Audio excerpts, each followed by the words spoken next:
Hello, everyone. Welcome to our session on margins and padding.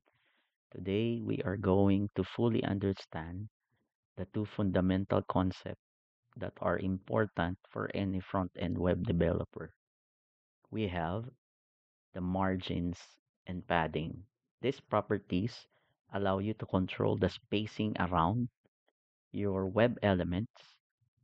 It helps you to create visually appealing and well structured layouts.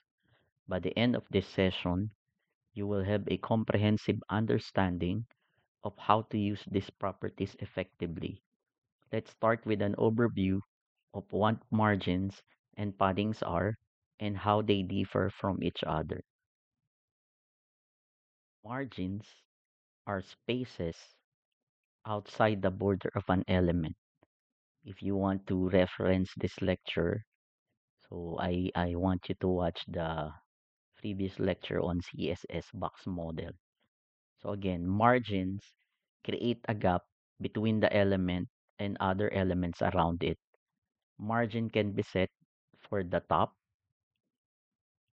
can be set for the right, bottom, and left sides of an element. For example, in the CSS code shown on this slide, we have an H1 element with a margin of 10 pixels on all four sizes. To achieve this, we specify the margin top, the margin right, the margin bottom, and the margin left properties separately. Remember, margins are transparent and they do not have any background color. This makes them useful for creating space between elements without affecting their respective appearances. To simplify the process of setting margin, CSS provides a shorthand properties. So this example can be done using the margins shorthand notation of 10 pixels. When you have this specific settings, it applies all throughout each side of the margin. In the example on this slide, the H1 element has a margin of 10 pixels on the top, right, bottom, and left. So this setting is equivalent to this one. I advise you use the shorthand setting if you want to reduce your code. This shorthand notation is not only concise, but it also improves the readability of your CSS code. Remember, the value you provide when you are using a single notation will be applied uniformly on all sides of the margin. So this is the top, the right, the bottom, and the left.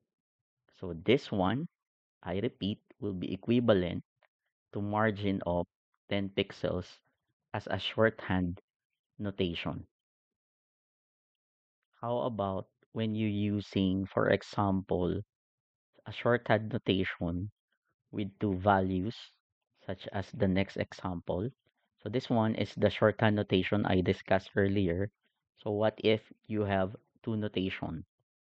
So CSS also allows us to use a shorthand notation with two values for margin. When two values are specified, the first value will be the top and bottom margin, while the second value applies to the left and right. In the example shown, the H1 element has a margin of 10 pixels on the top and bottom and 20 pixels on the left and right. This shorthand method is particularly useful when you want to set the different margins for vertical and horizontal spacing. Next, we have also the three shorthand notation with specific values. So what if you have three values? Using different three values in the shorthand notation will allow you to set different margins. For the top, 10 pixels. For the left and right, 20 pixels. And for the bottom, of 30 pixels. This method gives you more control over the spacing while still keeping your CSS code concise. Next, the most versatile shorthand notation, in my opinion, is the shorthand notation with 4 values. The values are applied in the following order. So first, the top, first value, second value is right, third value is bottom, and the fourth value is left.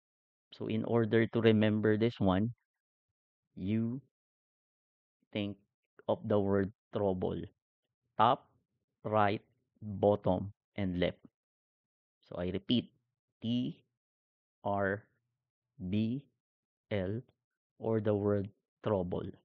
So similar to the margins, padding also uses this kind of notation when setting specific values. Next, we'll discuss about padding.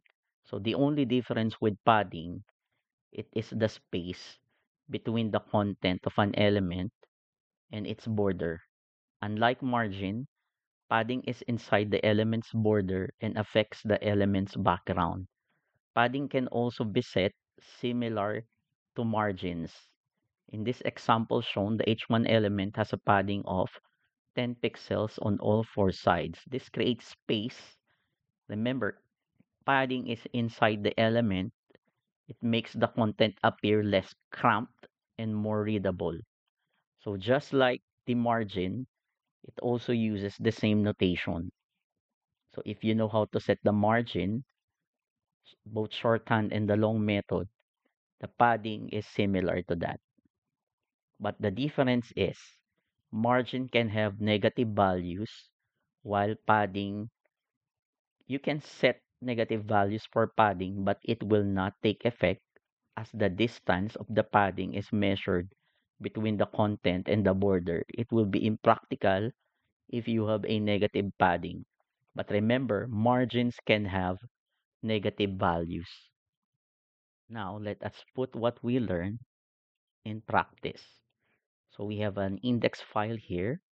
We have section for images, section for ordered list, and we have a section here for tables. So we will design the margins and paddings for this one. So for example, we have the H2 element of margin and padding has top right, bottom left. So let's set, for example, the margins for our H2. We have margin top of 20 pixels. This is the long method. We have the margin top of 20 pixels, a margin bottom of 20 pixels, and a margin left of 20 pixels. So as you can see, if we inspect this one is the H2. So we have a margin all throughout of 20 pixels. So this is the long method. The short method will be a margin of 20 pixels. So if I commented this one, so the result will still be the same. I'd advise you to use the shorthand notation, but it's up to you if you would like to use the long method. So for the section, for example, we have let's put some margin on the specific section. So a section is defined as a class. So for this one, we have section of margin top of 20 pixels and a margin bottom of 20 pixels. So this will be our section. So let's inspect this. This will be our section with a margin top of 20 and a margin bottom of 20.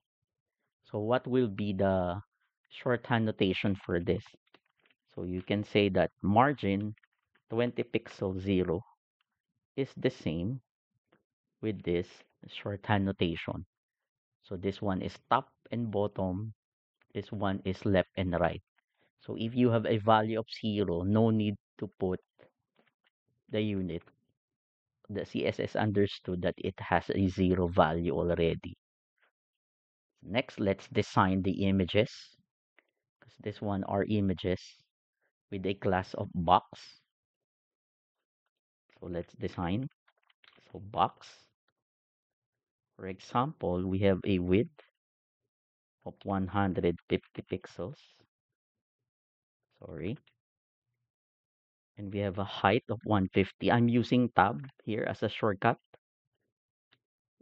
VS Code has a feature for that, for a shorthand notation. So 150 pixels. Let's have a color white, text align, center. Let's float the box to the left, then have a margin right of 20 pixels. So remember, I'm using here a margin right of 20 pixels for the box element. So this is the section for clear. So these are the class box. So remember, we have a width of 150 pixels and a margin right of 20 pixels. We don't have yet a padding. So let's design our images with a class of img1. So let's put some padding, img1, border, so more on border again. So blue, so that will be our border. If you understand the CSS box model, if you don't understand it, go to our previous lecture. So we have a padding top. Notice the space above. This one is the padding top. We have also padding right, 20 pixels. That's the padding right. About padding bottom of 20 pixels. Then the padding left of 20 pixels. So that is the design of our image with a margin right. We inspect this with a margin right of 20. That orange color is the margin, and the white space, which is this color green, is our padding of 20 pixels. As a shorthand notation, similar to margin, you can do this one and control slash to comment this one out. So the result will still be the same. So if you want to see the fill area for the padding, so this one is the red. Okay, so let's use a shorthand notation. So let's design the list, for example.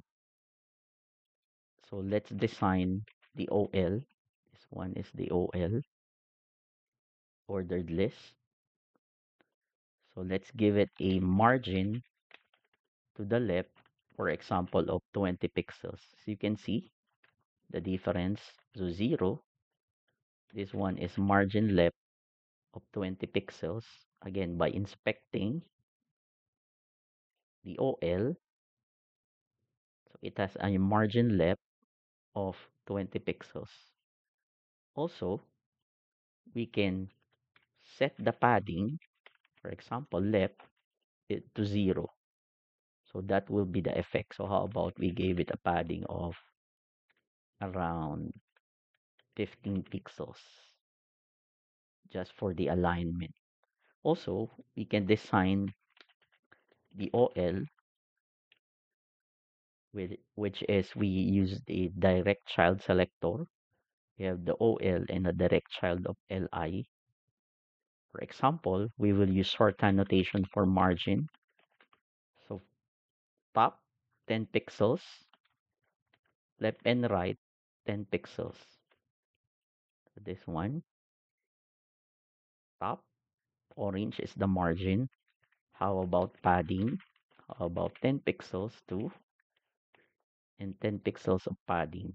The green one is the padding. So let's see the border. That will be this specific border. So let's practice margins and padding using shorthand but specific three values. We design the table, border, collapse. So more on table. I will explain this on the succeeding lecture. How about our table has a margin of top of 10 pixels, left and right of 20 pixels, and 30 pixels. So this will be, if I inspect this table, let's inspect this table. So that will be 10 pixels at the top, 20 pixels left and right, and 30 pixels at the bottom. We are using three value notation. Then let's design the table head and the table data. For example, one pix solid black. So we add a border. Then last one for the padding, about 10 pixels, 50 pixels, and 30 pixels. So this one is the T head and the TD. Remember also that we can have a negative margin. So for example, let's pull the list from the left. So for example, we have the OL. So what if I have a margin left of negative 20? As you can see, it can be pulled to the left. So some layout design needs negative margin, as I will discuss on the next section. So to conclude our lecture for today, as a final note, it is important to remember that margins can have negative values, which effectively pull elements closer together. However, padding cannot have negative values. So let me remove this one. Padding cannot have negative values, and negative space does not make sense in the padding's content. Thank you for joining this session, and I hope you now have a better understanding on how to use margin and padding in CSS with different value notation. Thank you very much and see you on the next lecture.